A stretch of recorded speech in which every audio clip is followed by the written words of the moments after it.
그리스도의 편지. 요한계시록은 그리스도의 편지입니다. 예수 그리스도의 계시라. 내가 보는 것을 써서 7교회에 보내라.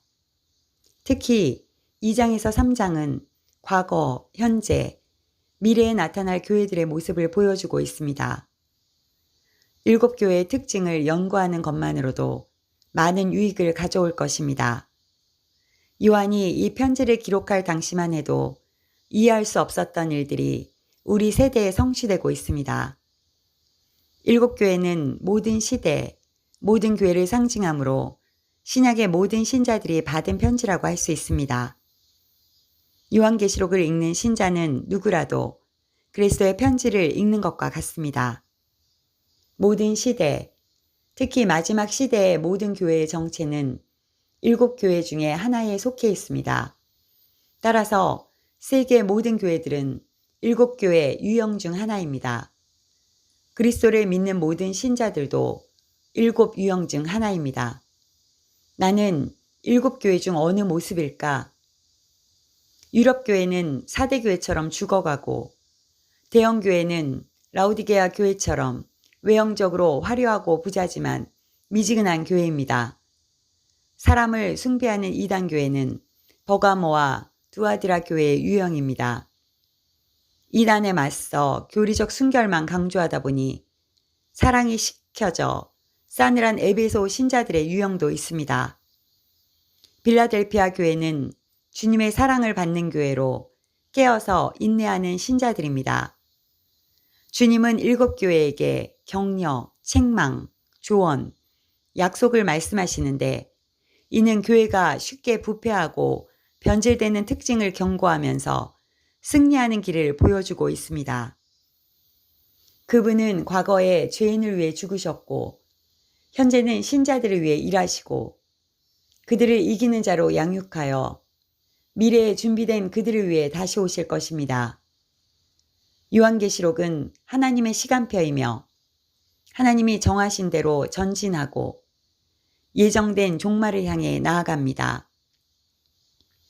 계시록의 7교회에는 비밀이 숨겨져 있고 이 비밀만 깨우쳐도 우리는 빌라델피아 교회처럼 사랑받는 신자, 휴거 신자가 될 것입니다. 누구나 빌라델피아 신자가 되고 싶어 할 것인데 이 예언의 말씀을 읽고 듣고 지키는 자가 되어야 합니다. 이를 통해 종말을 앞둔 교회는 이기는 신자, 깨어있어 합당한 신자가 될 수 있습니다.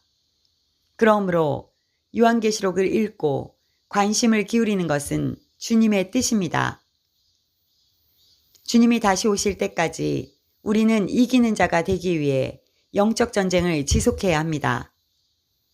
우리가 사는 세상은 영적인 권세와 사탄의 권세가 충돌하는 무대입니다. 교회는 다시 오실 주님을 영광 가운데 맞이하기 위하여 반드시 세상에서 승리해야 합니다. 바울도 그리스도의 편지를 고린도 교회에게 언급한 적이 있습니다.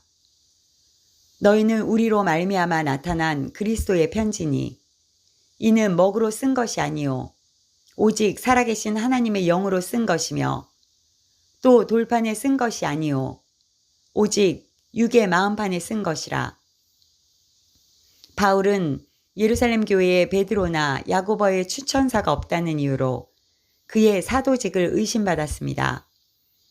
그는 고린도 교회에게 사역의 결과로 나타난 여러분이 그리스도의 편지이자 곧 바울이 쓴 추천서라고 쓴 것입니다.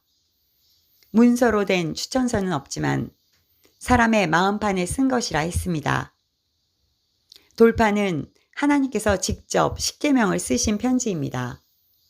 돌판은 2개로 되어 있는데 한 판에는 1계명부터 4계명까지 하나님께 지켜야 할 계명을 기록했다고 합니다. 다음 판에는 5계명부터 10계명까지 사람에게 지켜야 할 계명을 기록했습니다. 예수님은 행위의 기준이 되는 10계명에 마음의 상태까지 포함하는 사랑의 2계명을 추가하셨습니다. 사탄은 신자들이 하나님의 계명을 지키며 예수 그리스도의 복음을 믿는 자들에게 분노합니다. 어떻게 해서든지 두 가지를 없애려고 합니다. 용이 여자에게 분노하여 돌아가서 그 여자의 남은 자손, 곧 하나님의 계명을 지키며 예수의 증거를 가진 자들과 더불어 싸우려고 바다 모래 위에 서 있더라. 십계명을 없앨 수 있다면 적그리스도가 유일한 신이자 경배받는 우상으로 세워질 수 있기 때문입니다. 그리스도의 편지 요한계시록에는 두 백성이 수신자입니다. 이방인 교회와 유대인입니다. 14만 4천 명과 셀 수 없는 이방인의 큰 숫자의 두 무리가 있습니다.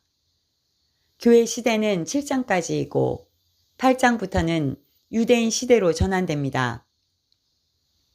이단자 마르키오는 요한계시록의 유대적 특징을 근거로 이를 거부하기도 했습니다. 유대인 입장에서 요한계시록을 읽으면 성전을 중심으로 두 증인과 14만 4천 명, 예비처, 큰 환란, 아마겟돈 전쟁은 그들에 대한 기록입니다. 휴거 후에 남은 이방인 신자들은 성도의 권세가 다 깨지기까지 박해의 대상입니다. 요한계시록에 모세의 노래가 나오고 계명이 등장하고 발람과 이세벨이 등장하는 것도 요한계시록이 그리스도 안에서 구약과 신약을 모두 아우르고 모형이 되기 때문입니다.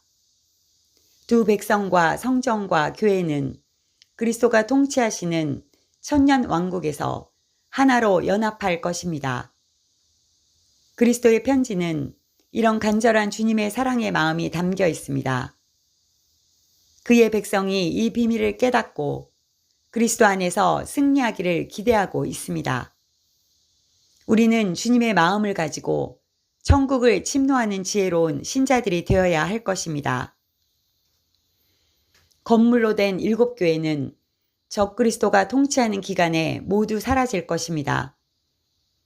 7교회 중에 어떤 교회는 휴거되어 하늘로 거처를 옮길 것이고 어떤 교회는 환란에 남을 것인데 일부는 순교하고 일부는 배교하고 일부는 생존할 것입니다.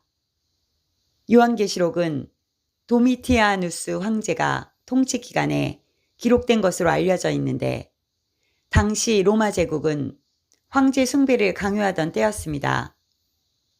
로마를 계승한 종말의 제국도 짐승에게 숭배를 강요할 것입니다. 세속 권력의 요구와 시대 정신은 기독교 신앙에 대한 충성과 순결 사이의 갈등입니다. 요한계시록은 하나님의 최종적인 승리를 예고합니다. 인류도 멸망하고 인류 문명도 철저하게 파괴되고 사탄도 멸망과 함께 악의 세력도 완전하게 파괴될 것입니다. 그런 이유로 요한계시록은 종말을 다룬 계시입니다. 그러나 우리 개별적인 교회와 신자들은 요한계시록을 통해 온전한 신앙을 보존해야 합니다. 앞으로 7교회를 다룰 것인데 적절한 결론은 세상의 끝이 가까웠다는 것입니다. 주님께서는 7뼈를 붙잡고 7 금촛대를 거니시면서 교회의 최후 승리를 이끌고 계십니다. 그리스도께서 다시 오셔서 모든 상황을 바로잡을 것입니다.